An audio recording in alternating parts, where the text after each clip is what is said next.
It is early to handicap the Democratic presidential primary, but the arrival of the first quarterly fundraising filings this week does show some of who is breaking out in the Democratic field. Among the top five are large hauls from Warren, O'Rourke, and the newcomer Buttigieg, and then huge numbers for two senators, Harris and Sanders, with $12 and $18 million. Sanders not only first, but his edge among small donors provides a cash flow that could make him the best funded candidate throughout the race. About 900,000 individual donations of about $20 each.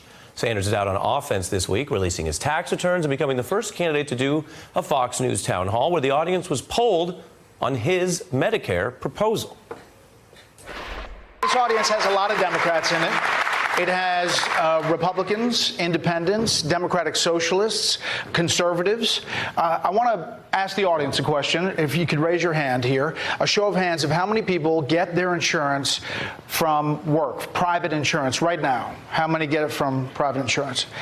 Okay, now of those, how many are willing to transition to what the senator says, a government-run system? Some cheers and whoever was there in the room. Sanders also sparring with those Fox News hosts over his policies, including a proposed wealth tax.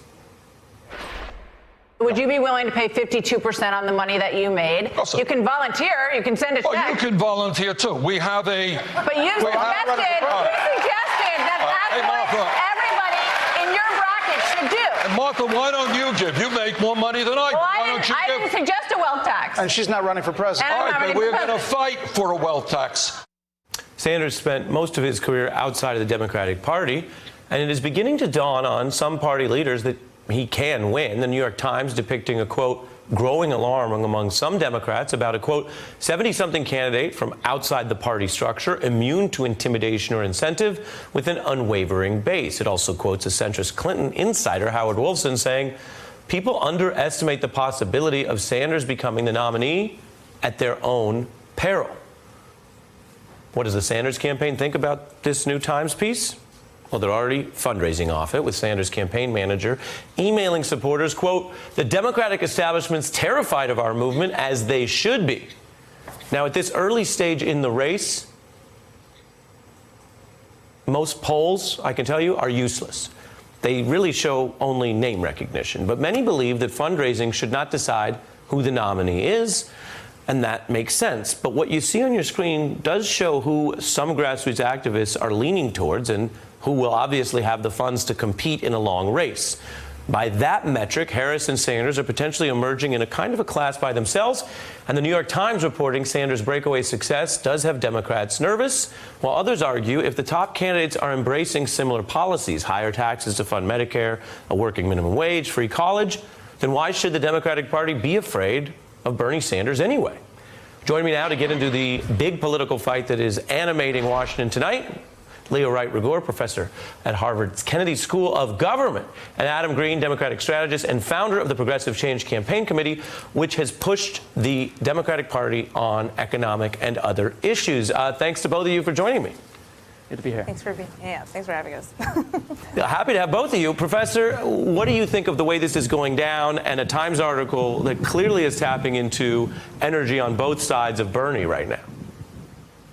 So, to be sure, this is to be expected. I mean, Bernie Sanders was incredibly popular the last time around, 2016. He's maintained that momentum. His, supporters represent an important part of the party, a part that is necessary in order to win in 2020.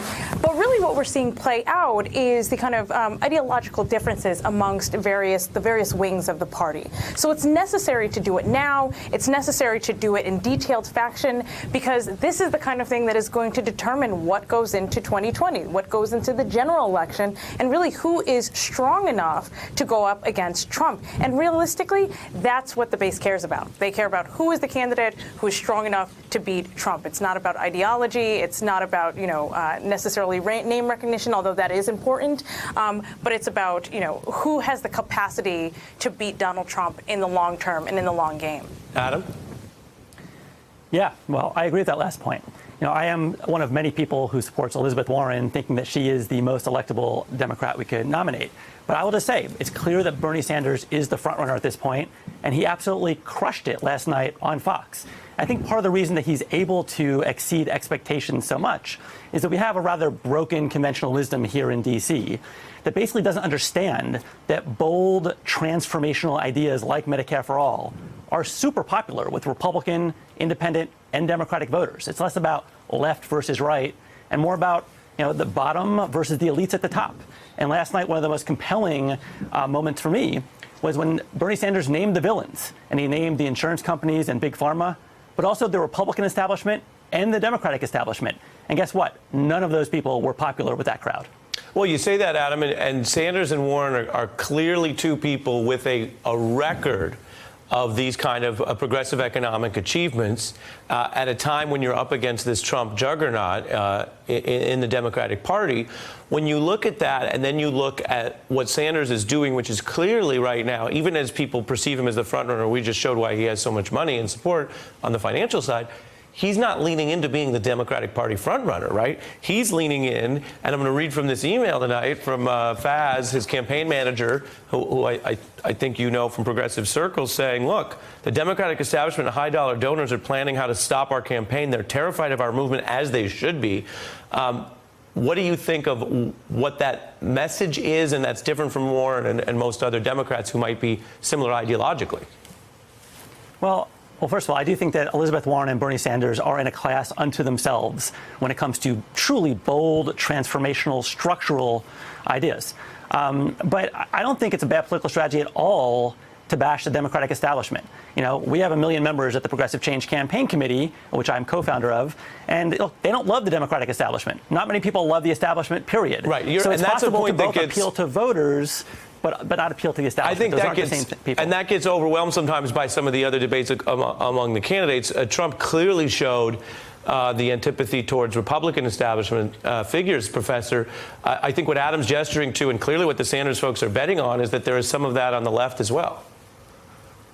Right, and so there is a notion that Bernie Sanders and to some extent I think Elizabeth Warren and a few of the other candidates are running as outsiders. They are running as anti-establishment characters and candidates, and we saw some similar things not just with Trump but also with Barack Obama in 2008, where he essentially ran as an outsider candidate, as the candidate who was going to hold Washington accountable, the candidate who had voted against the Iraq war, the war in Iraq. So we see a lot of these kind of resurgent and really pivotal in this moment. At the same time, we also know that the other front runner, the person who's been unnamed here, is the person who hasn't yet declared, and that's Joe Biden. So there are a lot of reasons why there might be support around Joe Biden in this moment, including the fact that there is a pretty large, centrist wing or moderate wing of the Democratic Party that supports someone like Biden. No, so that's going to be interesting to play out over time. I see you guys disagreeing, which we will leave as a pending disagreement for next time, because we welcome all views here. And that's the question of whether Biden is a phantom menace or a front runner in waiting, I think, is a big one. Leah Wright-Rigueur and Adam Green, thanks to both of you. Hey, I'm Ari Melber from MSNBC. You can see more of our videos right here, or better yet, subscribe to our YouTube channel below. You could have been anywhere in the world, but you're here with us, and we appreciate that.